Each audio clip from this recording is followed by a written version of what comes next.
Sean bienvenidos, en esta oportunidad abordaremos una de las lesiones más frecuentes dentro de la traumatología deportiva, que es la ruptura del ligamento cruzado anterior. Veremos qué es, cómo se diagnostica, cómo se trata y cómo se rehabilita.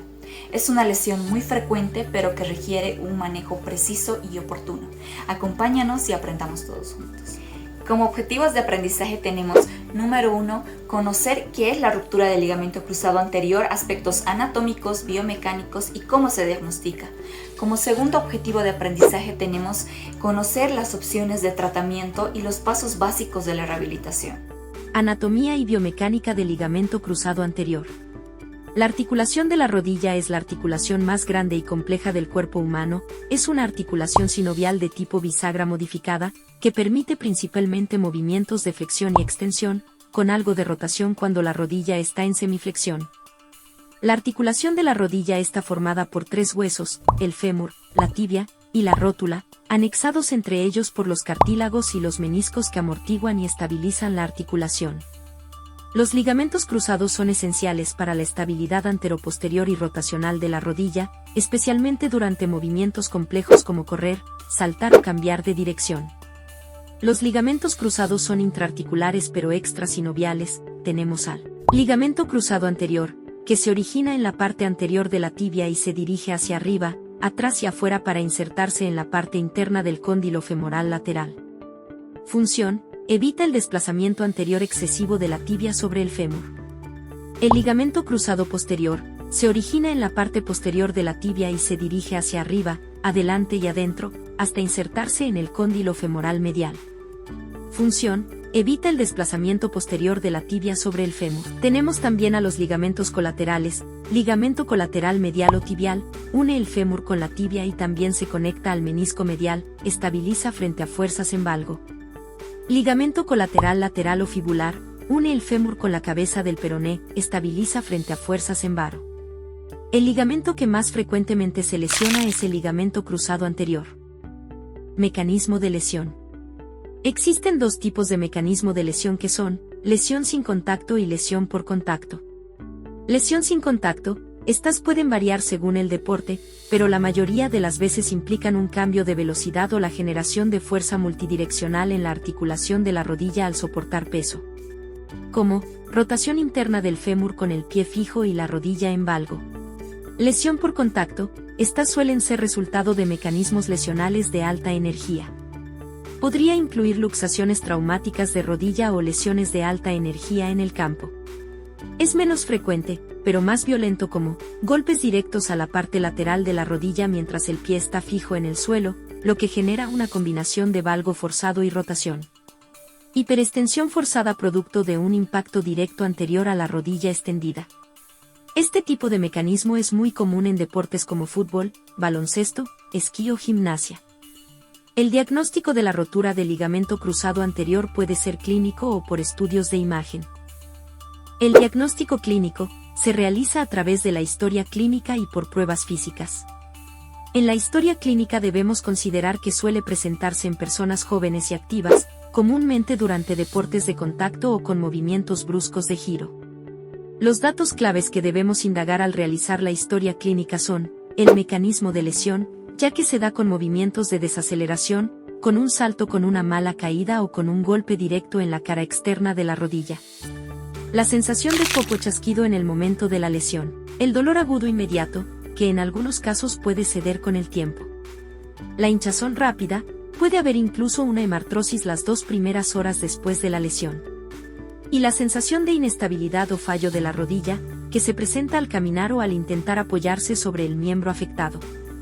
Las pruebas físicas son realizadas generalmente tras unos días después de la lesión, cuando el dolor y la inflamación hayan disminuido.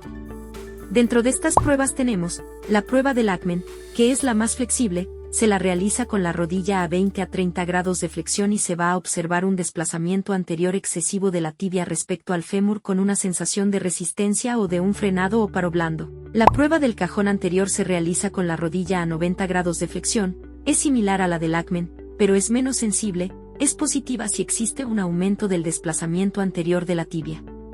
Por último, tenemos la prueba de Pivot Shift, que valora la inestabilidad rotacional, Es positiva si hay un salto repentino de la tibia hacia anterior durante la maniobra. Es importante recalcar que para realizar esta prueba se requiere que el paciente esté relajado, idealmente anestesiado. El diagnóstico por imagen se lo puede realizar a través de la radiografía simple, sin embargo, esta solo nos sirve para descartar fracturas. El gold estándar para confirmar la rotura del ligamento cruzado anterior es la resonancia magnética, donde se va a poder ver la discontinuidad del trayecto del ligamento, además de hiperintensidad en el área, y nos va a permitir ver lesiones asociadas como las meniscopatías, el edema óseo, o lesiones de otros ligamentos. La ecografía musculoesquelética no se la pide de rutina, es útil para valorar derrames articulares o lesiones de partes blandas superficiales. Tratamiento médico, tratamiento conservador, no quirúrgico. Recomendado en personas sedentarias o con baja demanda física. Pacientes mayores o con contraindicaciones para cirugía. Lesiones parciales sin inestabilidad. Incluye rehabilitación física estructurada, 4 a 6 meses mínimo. Fisioterapia con frío local, TENS, ultrasonido, etc. Rodillera funcional en fases iniciales, aunque no reemplaza al ligamento. Analgésicos o AINES si hay dolor o inflamación. Tratamiento quirúrgico, reconstrucción del LCA. Recomendado en deportistas o personas físicamente activas. Inestabilidad articular clara. Lesiones asociadas, meniscos, otros ligamentos. Jóvenes con expectativas funcionales altas. Técnica más común, reconstrucción artroscópica del LCA usando injerto, autoinjerto de tendones, isquiotibiales o tendón rotuliano.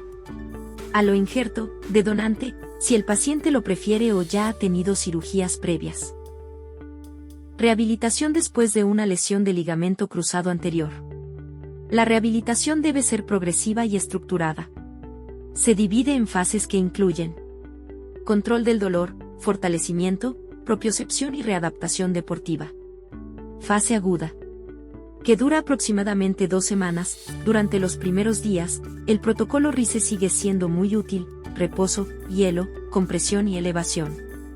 Nuestros objetivos serán acelerar el proceso inflamatorio, prevenir adherencias y rigidez, comenzar a activar el cuádriceps a través de diferentes ejercicios y movilizaciones seguras. Fase subaguda, que dura 6 semanas aproximadamente. Los objetivos principales son reeducación de la marcha, recuperar rango articular, fuerza y control neuromuscular a través de ejercicios que fortalezcan principalmente el cuádriceps y los isquiotibiales. Fase funcional. Suele ir desde la semana 6 hasta los 3 meses, puede extenderse según la evolución del paciente. Consiste en recuperar por completo la fuerza muscular de cuádriceps e isquiotibiales. Se pueden introducir los saltos, correr, agilidad y preparar para la actividad física deportiva. No se trata solo de tiempo. Para avanzar a la fase funcional, el paciente debería cumplir con algunos criterios mínimos como ausencia de dolor e inflamación significativa. Rango articular funcional. Buen control del cuádriceps y marcha antiálgica. Antes de iniciar esta etapa, el paciente debe cumplir ciertos criterios clínicos y funcionales. Fuerza del cuádriceps e isquiotibiales, control neuromuscular avanzado. Ausencia de dolor e inestabilidad. Buen desempeño en pruebas funcionales. Para terminar, la fase de retorno a la actividad deportiva consiste en que el paciente se sienta seguro y cómodo a los gestos específicos de su actividad. Dentro de las conclusiones tenemos que el ligamento cruzado anterior es clave para la estabilidad de rodilla, especialmente en actividades deportivas. Como segundo punto, que es una de las lesiones más frecuentes, sobre todo en deportistas de contacto y en mujeres, ya sea por factores anatómicos o biomecánicos. Como tercer punto, un diagnóstico preciso va a permitir elegir el tratamiento más adecuado. Dentro del cuarto punto tenemos que la cirugía no siempre va a ser necesaria, va a depender del paciente y del nivel de actividad que realiza. Y por último, que la rehabilitación bien estructurada es esencial para un retorno deportivo o retorno a las actividades diarias.